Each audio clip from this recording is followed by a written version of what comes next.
Hello and welcome to That's Entertaining, the show that's all about technology, entertainment, and events. I'm your host, Arthur Kay, coming to you live from Fusion Events HQ in Toronto. And it is always good to be back on the show. Thank you so much for tuning in. And of course, if you're watching this live, we always encourage some interaction. And it's always nice to know that there's people watching live. So please feel free to use the comments section. You know, you can like the video if you find the content valuable. You can subscribe for further events or ding the bell if you're on LinkedIn or whichever, profiles have the bell. I can't even keep track anymore. So yeah, if you're watching the show for the second or third or fourth time, welcome back. A moment of self-reflection for those of you who have not seen any previous episodes. I'm very pleased with the episodes we've put out. We've had some really amazing guests. I've had Adam Groh from the Cash Cab. I've had Joel Olendeska from Simple AR. We had Nicole Jimenez last week, who's talking about experiential marketing, and also been providing what I hope is some valuable content in the form of some demos. I did a demo on OBS, on Midjourney.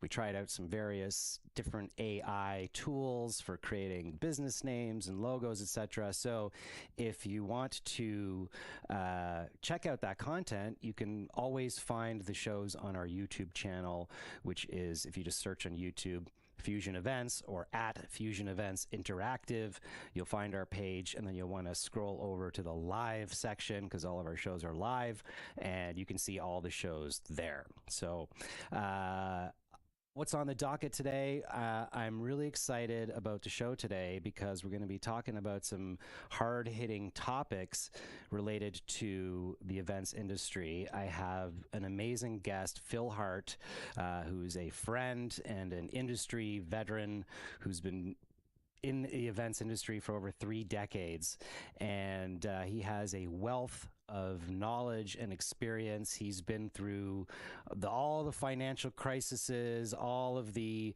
ups and downs and ebbs and flows of the events industry. So I'm really excited to talk to him about his opinion and view on how, the state of the industry, in particular, how it relates to suppliers. It's been a very, tough go with COVID, and then even the return to live events posed a whole other set of challenges for suppliers when it comes to finding staff and fielding last minute requests, as timelines, lead times have shrunk. And so that this poses a whole world of challenges. And then there's also the whole sort of financial state of the industry. So I'm excited to chat with him about that, and you definitely want to stick around for that. And we're also going to talk some AI news, some really interesting things going on in the AI world. So let's get on with the show.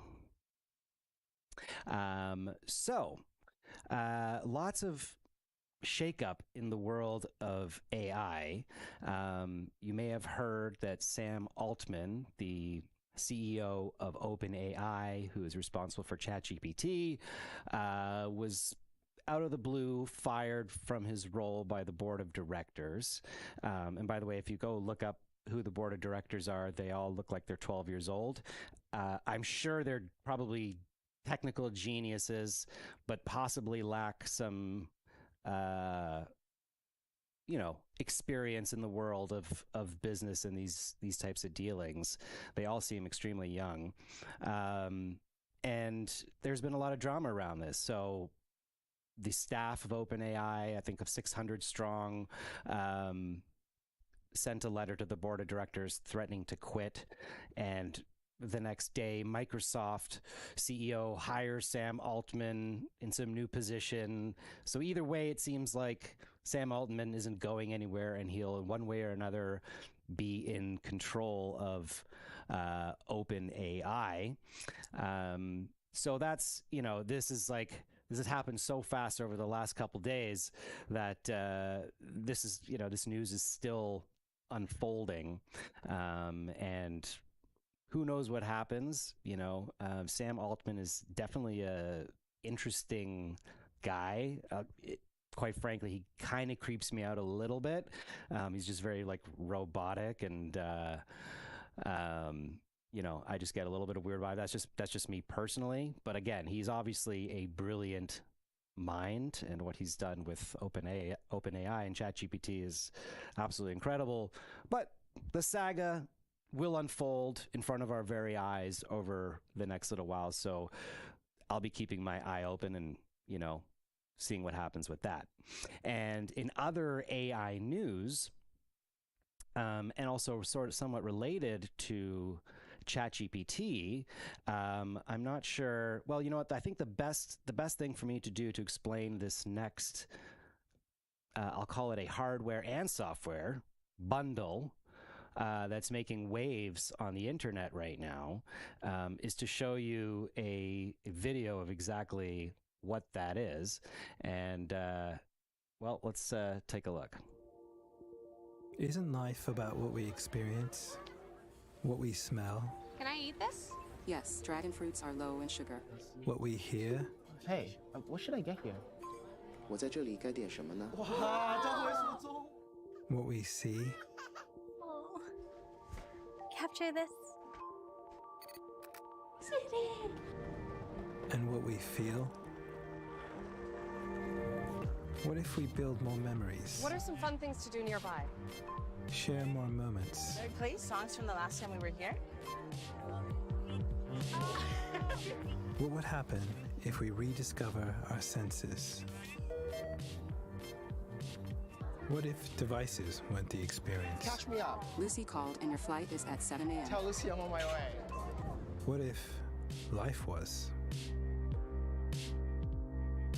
AI pin.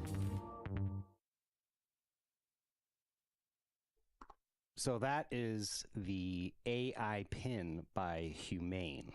So it is a small device that attaches to you, which is supposed to be, I suppose, the anti-phone device. So it doesn't have a screen, and this is meant to replace your phone. Now, the question is this something that people want? And, I do remember, I can't remember, maybe it was Nokia or another cell phone maker at some point tried to bring back the flip phone. And even Apple did their mini iPhone with a much smaller screen. And none of those things really took off. But I do think there are some interesting use cases for this AI pin. So I want to dig in a little bit deeper. Now, this product is the brainchild of two Apple employees, and you can really tell that when you look at the product and you look at how it's packaged, how the website looks. I want to share a couple seconds of the demo from the founders, and we'll take a look at that right now first. Welcome to Humane. This is the Humane AI Pin. It's a standalone device and software platform built from the ground up for AI. It comes in 3 colorways. Got Eclipse, Lunar, and Equinox. There's 2 pieces, a computer and a battery booster. Now, the battery booster powers a smaller battery. Whoops. Sorry about that. This is a 10-minute demo. I'm not going to show the whole thing, but you can see how Apple-y it all looks. The one gentleman, he was a 20-year Apple employee, and the other lady was, I think, 6 years at Apple. And so that's interesting. And the website, I will give you this. I'm showing it right now, is absolutely beautiful. One of the nicest looking websites that I've seen, and also got a very Apple sort of vibe to it. So you can see here some of the features. It's got this laser display that will, project onto your hand, and with different gestures, you can control the device. And, what I was trying to wrap my head around was, so how does this work? Do I need, does it come with a SIM card? How does the phone texting work? And it turns out that it's actually based on a subscription, which we'll look at in a sec. So these are the various sort of gestures. And, in terms of use cases, in terms of cons, okay, what if I want to send a message that I don't want the whole world to hear? That's a potential issue. But some of the cool use cases, I think for, health and wellness, that could be really cool. The ability to just say, okay, how many grams of fiber is in this piece of fruit, or how many calories, or track various things. And this software is, if you look at the partner section of their website, is partnered with OpenAI. So more than likely, this is using ChatGPT. So you can, how much is a vintage photograph of a total eclipse going for? So it can, search different products and things like that for you. What else can it do? Take pictures, record video. So yeah, I mean, you can pair it with a headphone, so you don't have to have everyone hear what the other person is saying to you. But, I don't know. This is one of those things that may or may not take off. I could see this for a very niche group of people. But I'm not going to be jumping on the first gen. What I will say is the cool thing that I wish they would actually implement into the cell phones is the neat thing about this is that the battery life essentially never dies. There's an internal battery in the device, and then there's a battery booster which attaches to it, which is magnetic. And that battery booster allows the device to run all day, and it comes with a spare one, so you can do that. So I like that concept. I mean, I wish they would do that for cell phones, but yeah, I'm not sure if the world is ready to abandon their screens. I guess there is a something to be said about ditching social media and that is a big problem with phones and people being addicted to sort of, the doom scroll, if you will. So this does really help solve that problem, where it allows you to still be in communication, but there's no screen involved. So, I think if I got something like this, I maybe wouldn't replace my phone with it entirely, but it could be useful. The price tag is $699 US. It's not available in Canada. And if you actually want to find any information, look at how cool this website is. It's just so freaking cool. You have to really dig, but it is subscription based. I'm just sorry, I'm scrolling. I have to scroll all the way. Here we go. Subscription. So $24 a month plus taxes and fees. And what that gets you is phone and wireless features, dedicated phone number for your AI PIN, unlimited talk, text, and data within the US, unlimited texting to international numbers, so voice and voicemail. So that's a great price for, we pay a lot more for that for cell phones here in Canada. It'll be interesting to see how the Canadian companies, the Bells and the Rogers, feel about something like this. They may not have anything to do about it. So anyhow, that is our news update in terms of what's happening in the world of tech that I'm finding interesting.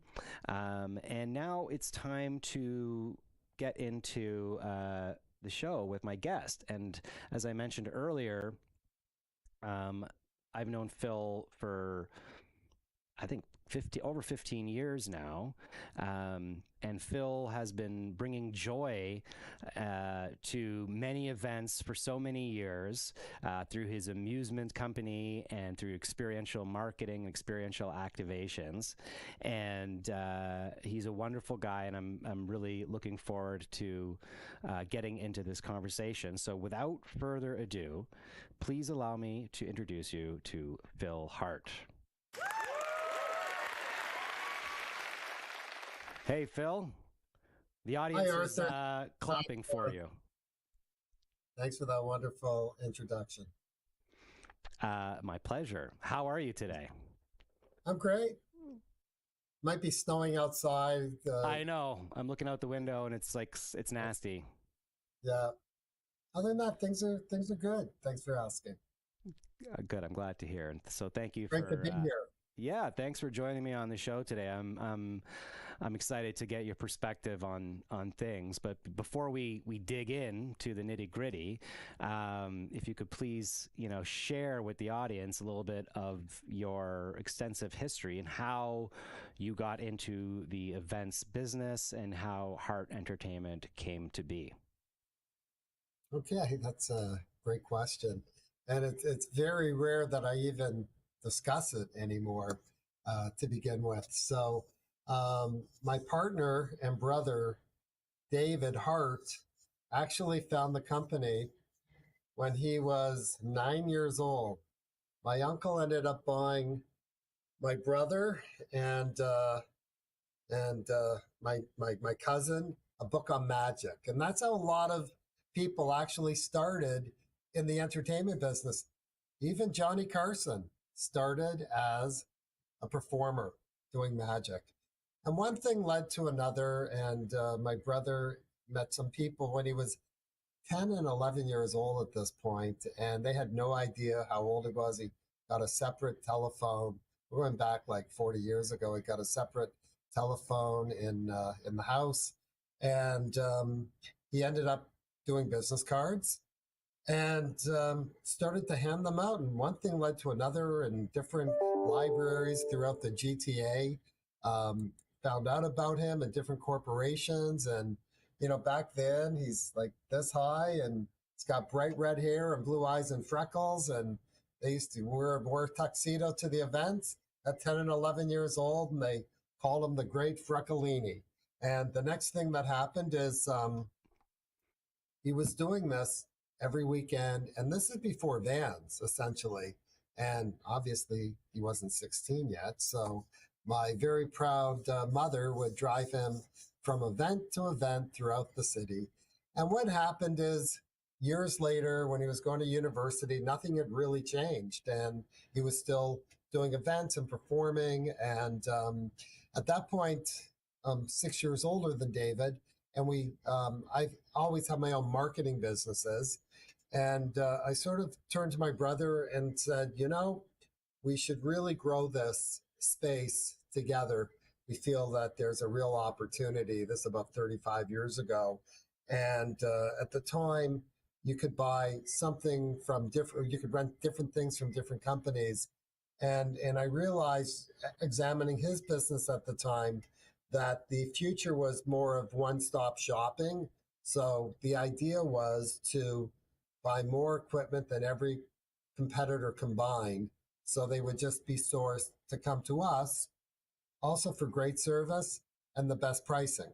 There was no middleman. Essentially, the company still runs the same way. And if you can imagine, after all these years, with the help of technology and Google and Facebook and everything else, we're still a leader in the industry for sure. And some companies, so funny, some companies we've been dealing with for 40 years. It's actually quite remarkable. So that's kind of where, the basis was. And of course, in any business, you have to buy right. And, there's sort of old-fashioned amusement fun, whether it's mechanical bulls or rock climbing walls, carnival games, retro arcade games, futuristic arcade games, VR, virtual reality. Nothing really goes out of style. We try to keep the equipment in mint condition, have great people who are client servicers that go to the events. And we're still doing it and still really, really enjoying it. And you've been doing it for so long that, you really have seen the gambit of the ups and downs of this industry, right? Like, how was the financial crisis of 2008? Did that affect you? You know what? We can go years before that and talk about SARS. SARS, right? Yeah. When SARS happened, it was like a guillotine. The business all over Toronto, and if you remember, CNN at the time was covering SARS every day, basically showing people in Toronto dying on the streets. That was how the media views things.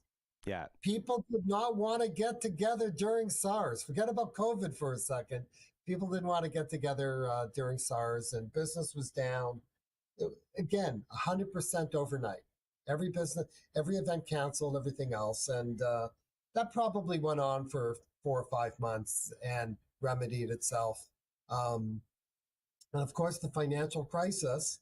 Of course, there's another financial crisis that is happening, or, COVID did a lot of things for a lot of different people. But that definitely negatively impacted us. But, 2008, a long time ago, and things certainly change, and people work in different workplaces today, a lot of remote workers as well. So definitely we've had our challenges, especially during COVID, where again, 2019, as of December 31st, 2019, best year in the history of our company. And 6 weeks later, the middle of February, I remember my last really big event was with Honda, and in Alliston for a couple of thousand employees. And then everything just totally dried up 2 weeks later. And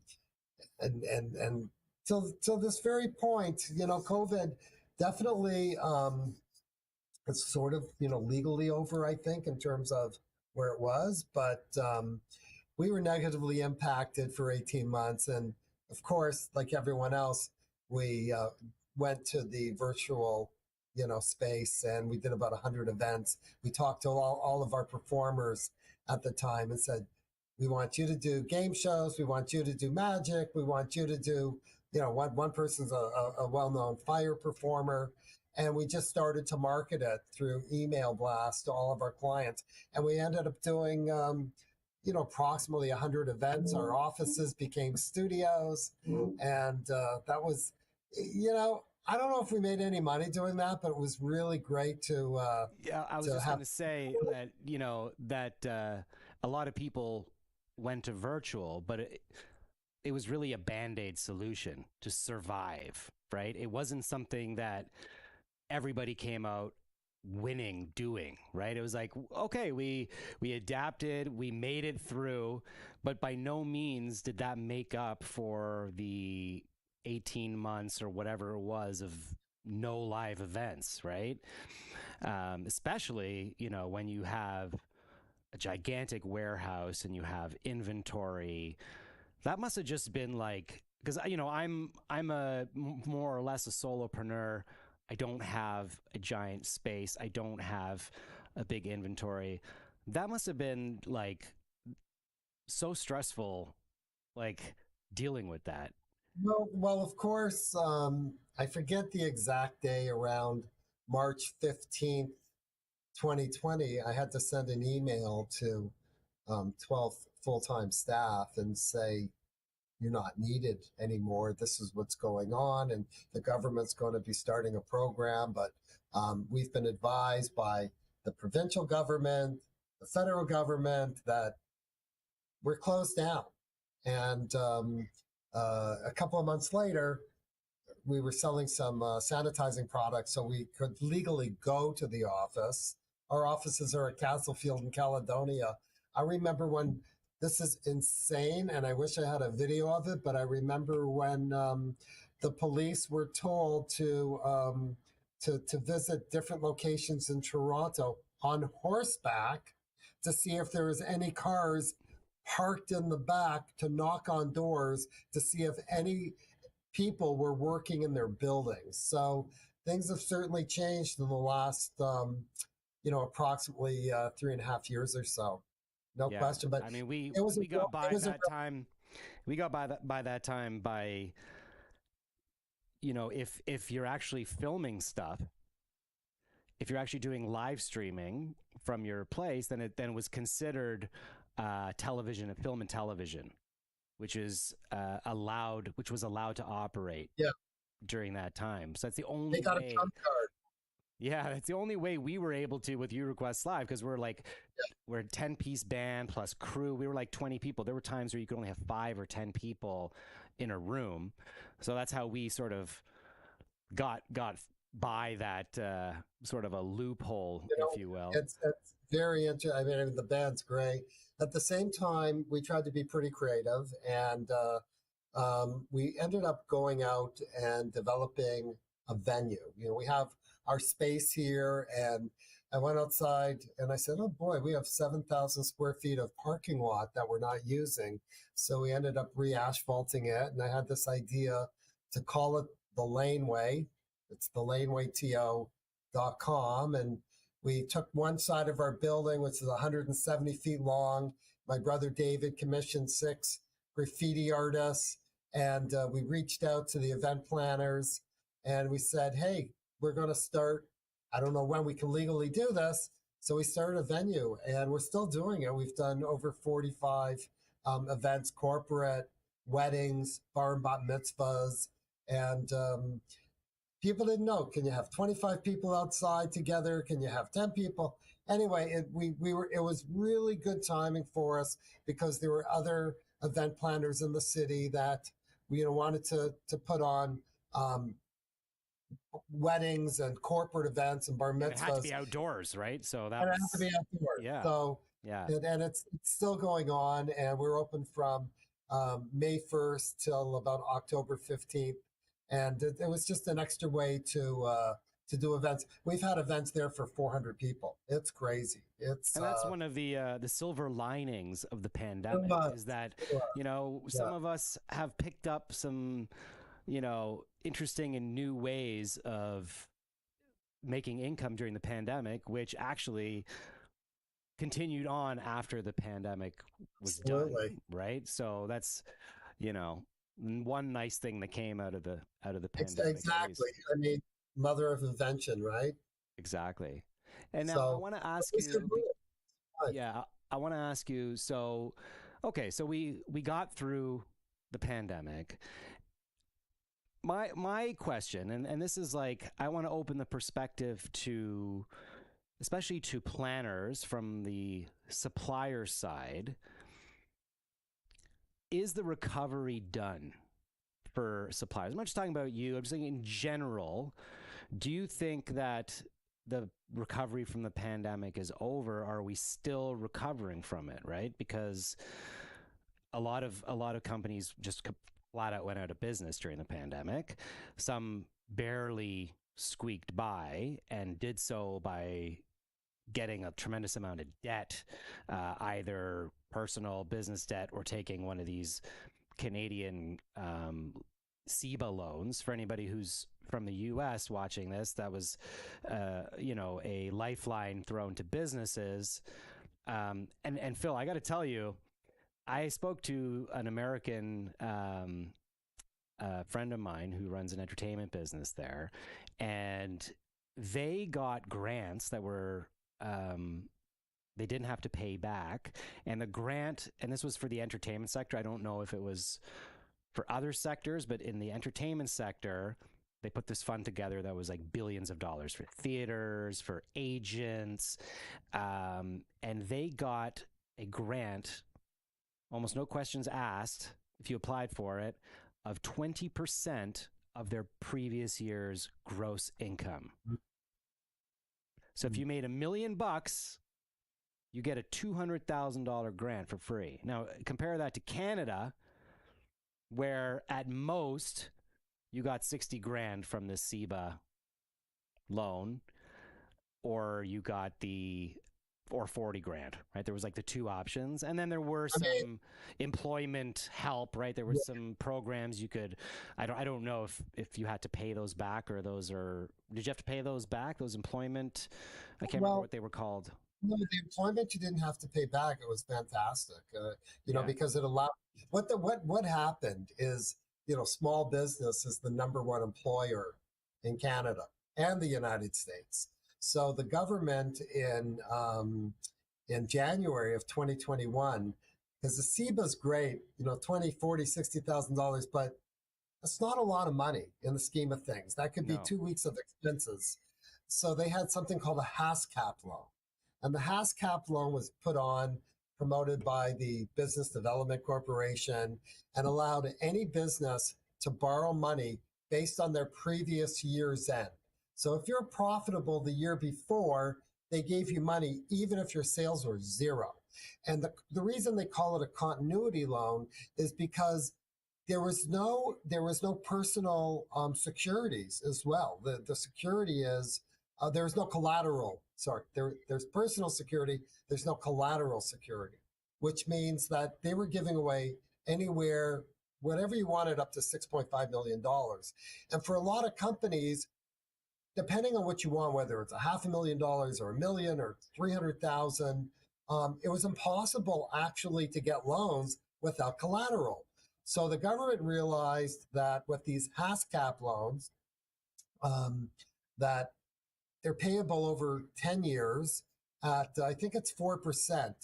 And the beauty of it is it allowed companies to stay solvent, and you could wait a year to pay. And it's one of those things that the government didn't want to lose all these small companies all at the same time. So they realized it was better to give out these HASCAP loans for hundreds of thousands, if not millions of dollars, to keep the economy going when there were no sales. A lot of people forget that Yorkdale was closed for 308 days, I believe. Like Yorkdale, it's a long time. So yeah, no, it's a struggle. Of course, we have to pay these loans back. Like they're not grants.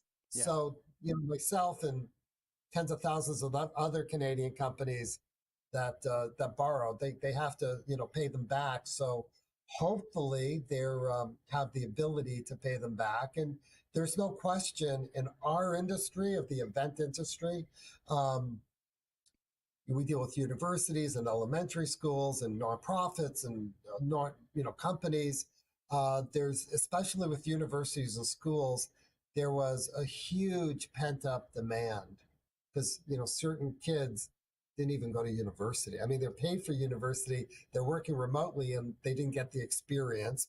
And you could say that with elementary schools as well. So it's been a very nice rebound, 2022 and 2023, and let's see if it continues in 2024. Yeah, for sure. But what do you think, as a result of all this, the additional challenges, let's say, that have been brought up now that we're back and we're trying to recover? What has sort of changed now in the industry, especially as a supplier? Because planners are busy booking events. People are booking events. They're booking them fairly into the future now, whereas before there was a lot of trepidation about booking in advance if another wave came. Now we're sort of over that. Venues are booking up like mad into like 2025, right?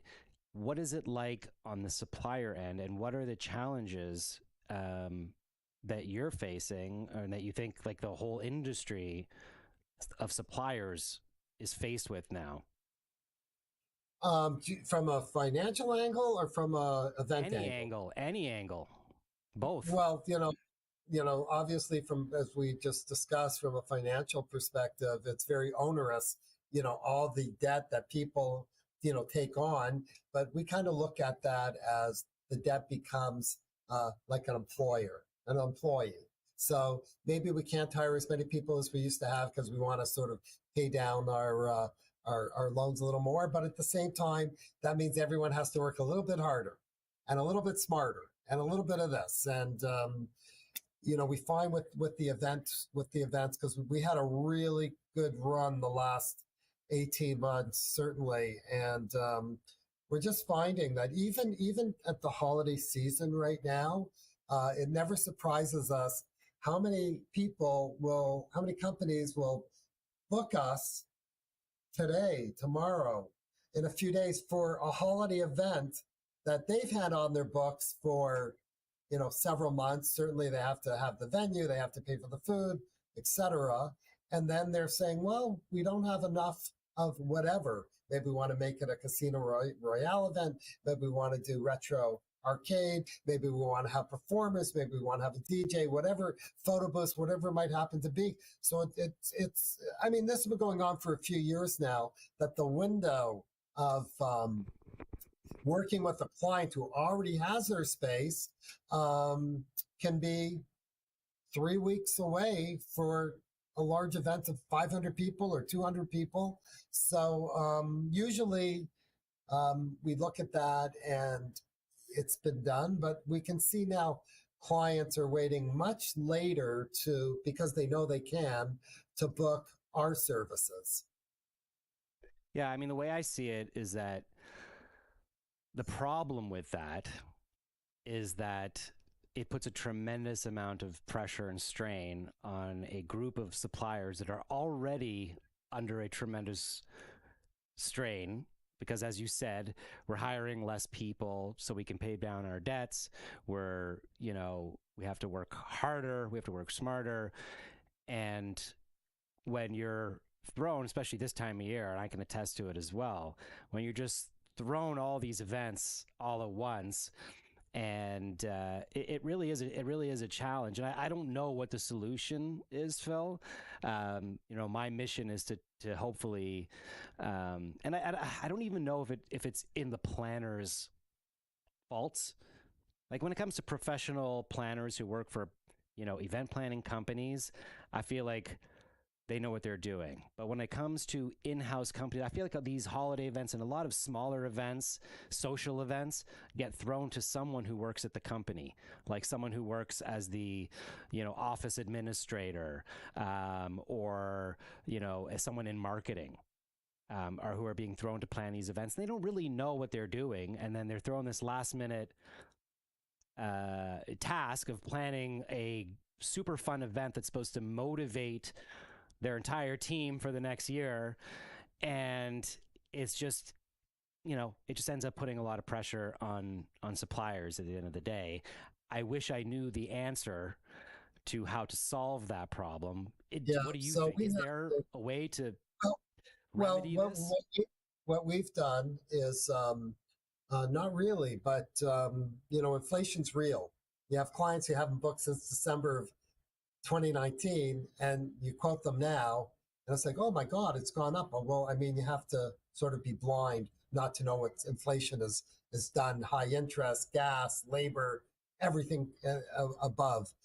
We've tried to, like a lot of companies, our average sale has probably gone up a good 60-70%, because it's very important for us to make sure we're making money and that we continue to be viable and successful. So the bottom line to that is not take on as many events as we were before, because whether you're doing a large show or a small show, sometimes it's the same amount of resources. So we pretty well look for the larger shows. We've done that for a long time, but certainly post COVID, there's only X amount of weekends to do certain events. So we really hold off and let our clients know that please, you have to book I think there's an important takeaway there, that if you are going to call people last minute, people are more likely to say no if it's a smaller event. But if you book it, if they had booked that 6 months ago, you would have taken the gig probably. Yeah. Because I mean, you're not in your busy time and you have too many things and you're just like, no, this is too small. We can't even deal with this, right? Yeah. So people are losing opportunities. And even if you did want to squeeze, even if you had the opportunity to squeeze them in last minute, it may not be the same price as it was 6 months ago, because there's last minute details, right? Absolutely. So and here's a question I have for you. And you can try to be as politically correct as if you want to, but if you could, planners, change one thing about their relationship or communication with suppliers, what would that be?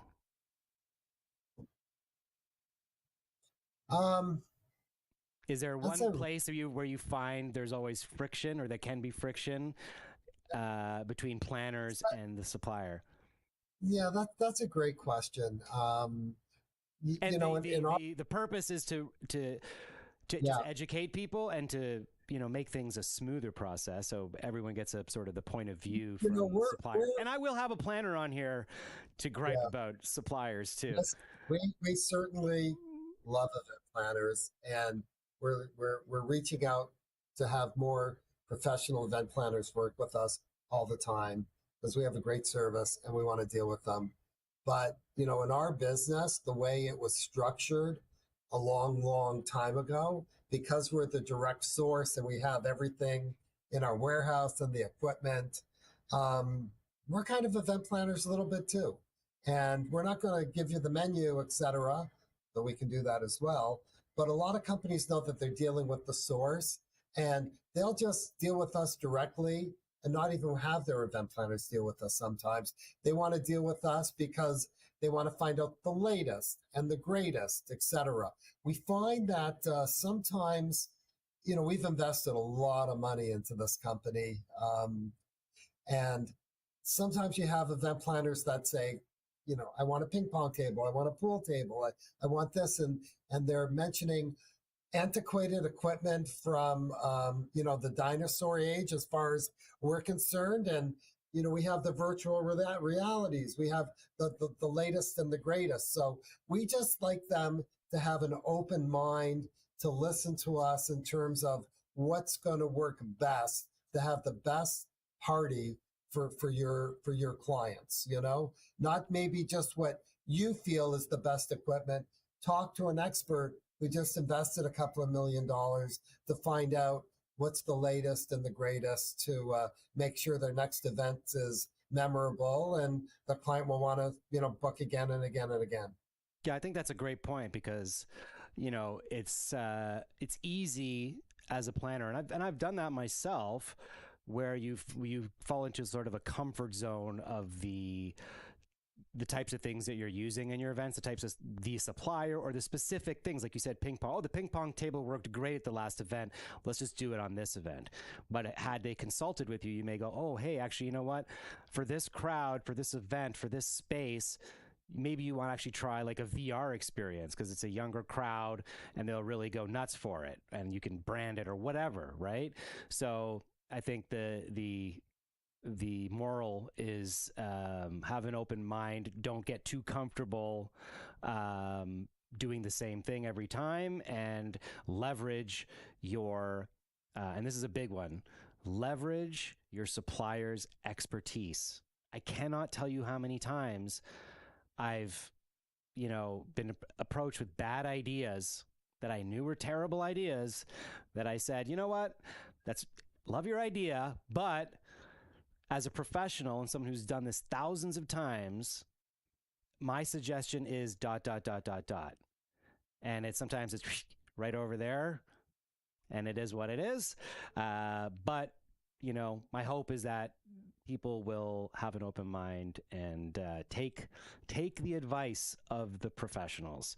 Well, my other example is when you're dealing with a caterer, let's say, and the caterer maybe is the event planner, and the caterer is dealing with us directly for the event, and they want equipment which we feel isn't appropriate based on the demographics of who's going. I like to say it's like if I'm calling you as the caterer and I'm there, I just want a hot dog. How many people are coming? 500 people. I just want a hot dog, and then they would think, why don't you just want a hot dog? Well, that's, I've had good hot dogs, and let's leave it at that. Right. So this has been a really great conversation. Like, I feel like we could jam on this for like a really, really long time, and share war stories, if you will. We both have so many, I'm sure. But how do people get in touch with you? What's the best way to, what's the website for Hart Entertainment? If sure, sure, of course. Thank you. It's Hart, H-A-R-T, entertainment.com. You can go there. You can check us out, all of our equipment. You can also, our telephone number is there, 416-762-2200. You can, contact us at, info@hartentertainment.com or phil@hartentertainment.com.